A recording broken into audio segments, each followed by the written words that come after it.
Alors bonjour à toutes et tous et merci beaucoup au Centre national des arts plastiques et à Véronique Marié de m'avoir contacté pour me proposer de parler de mes recherches. Ces types d'événements sont rares donc ils sont forcément intéressants et appréciables. Donc je m'appelle Charles Gauthier, donc je suis engagé dans une thèse de doctorat à l'Université Paris-Descartes dans un département de sciences du langage. Je vais commencer par vous dire un mot rapide sur mon parcours. Il explique, je crois, en bonne partie les raisons pour lesquelles je me suis orienté vers les thématiques de recherche qui sont les miennes et dont je vais parler aujourd'hui. Et je vous dirai ensuite un mot sur mes recherches précédentes et bien sûr sur la thèse de doctorat que je suis en train de terminer. Concernant mon parcours, j'ai été assez rapidement concerné par la question du graphisme puisque j'ai été élève et étudiant dans deux établissements particulièrement liés aux arts et industries graphiques. Je veux parler de l'école du livre et des arts graphiques Maximilien Vox et de l'école Estienne. En parallèle de ma formation de maquettiste et de graphiste, j'ai rapidement développé une passion pour l'histoire des arts graphiques.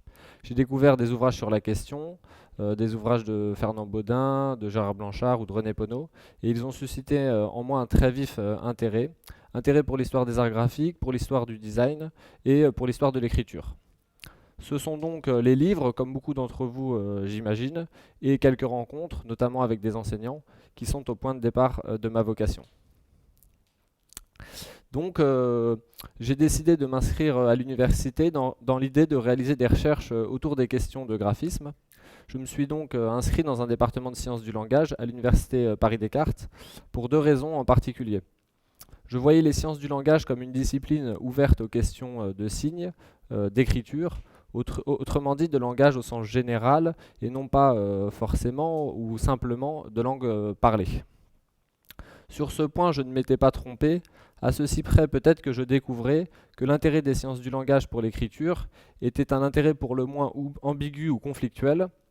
Quoi qu'il en soit, un certain nombre de mes lectures, notamment de Roland Barthes ou de René Lindekens et de quelques autres, finirent par me convaincre de la justesse possible de cette décision. Mon choix des sciences du langage était aussi motivé par mon envie de travailler avec le linguiste et anthropologue Jean-Didier Urbain. C'est lui qui a suivi mes recherches en master et qui me suit en thèse aujourd'hui. J'en viens donc à mes recherches. En arrivant à l'université en Master 1, je me suis plongé avec grand intérêt dans le monde des sciences du langage et dans le champ de la linguistique. Et j'ai assez vite orienté mes recherches autour des liens qui peuvent exister ou qui pouvaient exister entre le graphisme et la linguistique. J'apprenais que des graphistes modernes, membres ou proches du Bauhaus, avaient été influencés par la lecture d'un ouvrage de Walter Portzmann, ouvrage que Portzmann avait lui-même écrit à partir de sa lecture du cours de linguistique générale. Je percevais donc une passerelle et j'essayais de comprendre de quelle manière ce livre, le cours de linguistique générale, avait pu influencer indirectement et peut-être inconsciemment des créations graphistes modernistes comme celles de Jan Schichold ou de Herbert Bayer. Je comprenais en lisant ce livre de Saussure que Saussure y tenait un discours spécifique à propos de l'écriture et je décidai d'analyser ce discours. Il était étonnant pour moi de voir de quelle façon un certain discours sur l'écriture, et plus spécifiquement un discours dépréciatif de secondarisation de l'écriture, avait pu susciter quelque engouement chez des artistes, graphistes ou typographes. Il y avait là quelque chose de paradoxal et peut-être de symptomatique. En seconde année de master, je m'intéressais à une autre question, non sans lien avec mes recherches précédentes. C'est la notion de fonctionnalisme et la notion de transparence appliquée au graphisme qui m'intéressait. Que voulait-on dire lorsqu'on affirmait que telle forme était transparente ou au contraire qu'elle ne l'était pas? Par extension à cette question, je m'interrogeais sur les discours sur les formes graphiques. Je découvrais la sociolinguistique, l'analyse de discours, et je me plongeais dans ce qu'on peut appeler les imaginaires graphiques ou la construction des significations des formes. Peu à peu, je m'avançais vers ce qu'allaient être mes thématiques de recherche pour ma thèse, et je m'apercevais que celle-ci serait à la lisière de la sociolinguistique, de l'histoire du graphisme et peut-être de la sémiologie. J'en arrive donc à ma thèse de doctorat.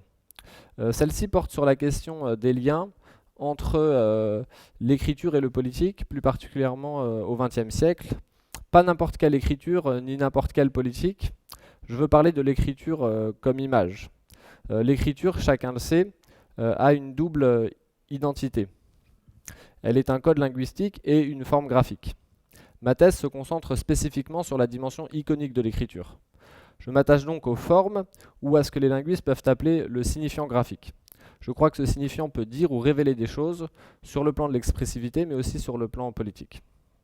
Je souhaite aussi préciser qu'il ne s'agit pas d'étudier les écritures individuelles. Je m'intéresse aux écritures qu'on pourrait appeler collectives, culturelles ou civilisationnelles. J'étudie donc la relation entre l'écriture et le politique. Je dis le politique pour insister sur les notions de pouvoir, d'organisation ou de coercition, et pour m'écarter du politique au sens politicien du terme. J'aimerais vous expliquer les raisons de ce choix et vous en dire un petit peu plus sur mon sujet. En me plongeant dans l'histoire et l'épistémologie de la linguistique moderne, je me suis rendu compte rapidement que cette discipline avait vu le jour au début du XXe siècle en s'appuyant essentiellement sur deux rejets. Le rejet de l'écriture, perçu comme un médium normatif prenant trop de place dans l'analyse du langage, Saussure parle de la tyrannie de l'écriture, et le rejet, ou plutôt l'écartement méthodologique des faits sociaux au profit d'une analyse interne du système de la langue. Or, ces deux rejets, qui étaient aussi des rejets circonstanciels, car ils ont eu dans les années 1910 une vraie raison d'être, pour inventer une discipline qui analyse la langue orale en elle-même et pour elle-même, sont précisément ce qui m'intéressait. Je me retrouvais donc dans une position où je voulais étudier ce que la linguistique historique avait mis de côté, l'écriture et les faits sociaux. Heureusement, je pus trouver dans une littérature plus récente une réhabilitation de ces deux objets.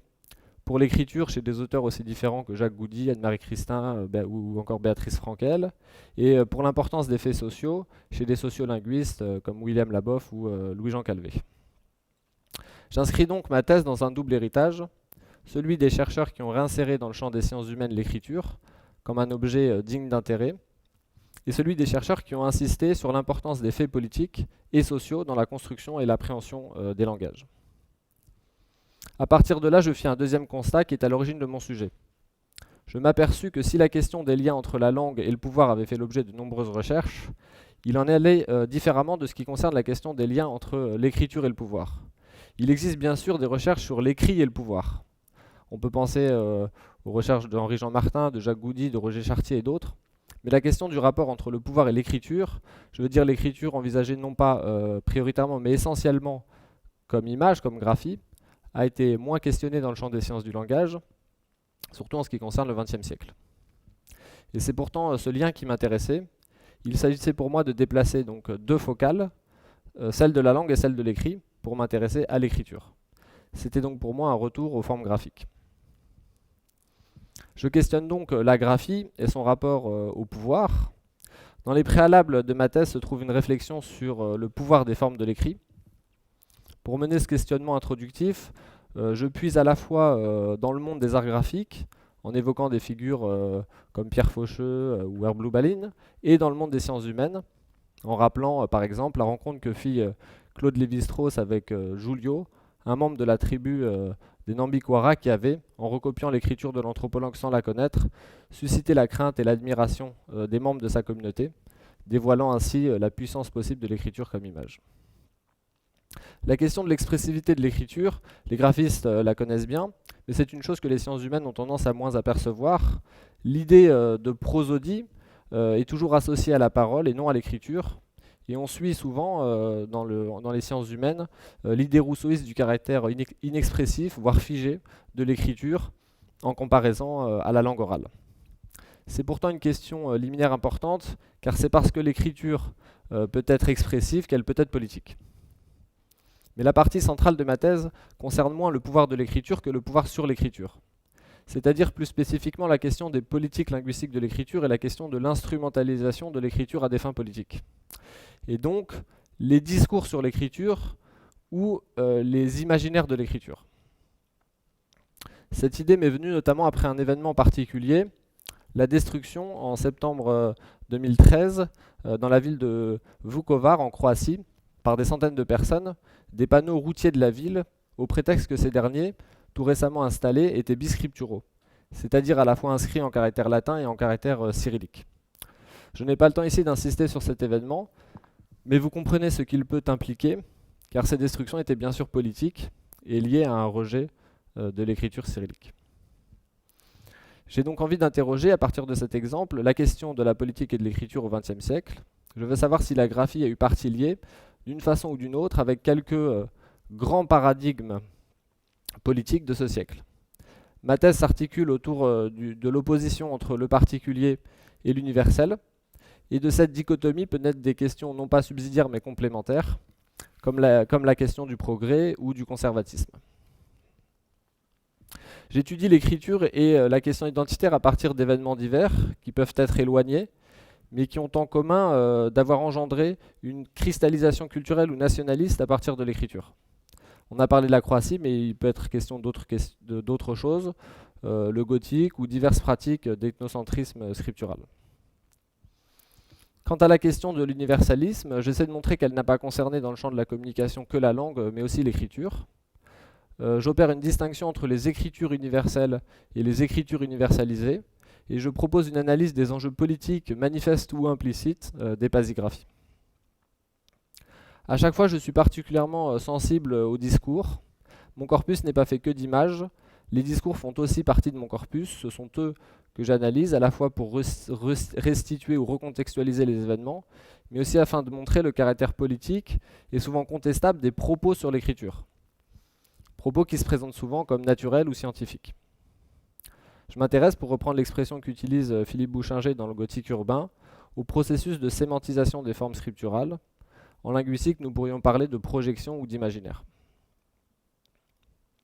Il s'agit d'analyser des textes qui portent un regard apologétique ou accablant à propos de l'écriture, et de montrer notamment que ces discours sont souvent motivés non par des raisons rationnelles ou scientifiques, mais par des désirs politiques ou idéologiques. L'écriture en tant qu'image est aussi politique. Jean-Claude Milner écrit « On sait au reste que de toujours les dictateurs de César à Staline se sont préoccupés de la langue, y reconnaissant l'image la plus fidèle d'un pouvoir nu, qui n'a même pas à dire son nom. Je crois que c'est également vrai de l'écriture. » Pour conclure, et je me rends compte que ça a été assez court, je citerai Etiam qui disait « Que nous la jugions la pire ou la meilleure des choses, l'écriture, en tout cas, mérite qu'on y réfléchisse. » C'est ce que j'essaie de faire. Merci.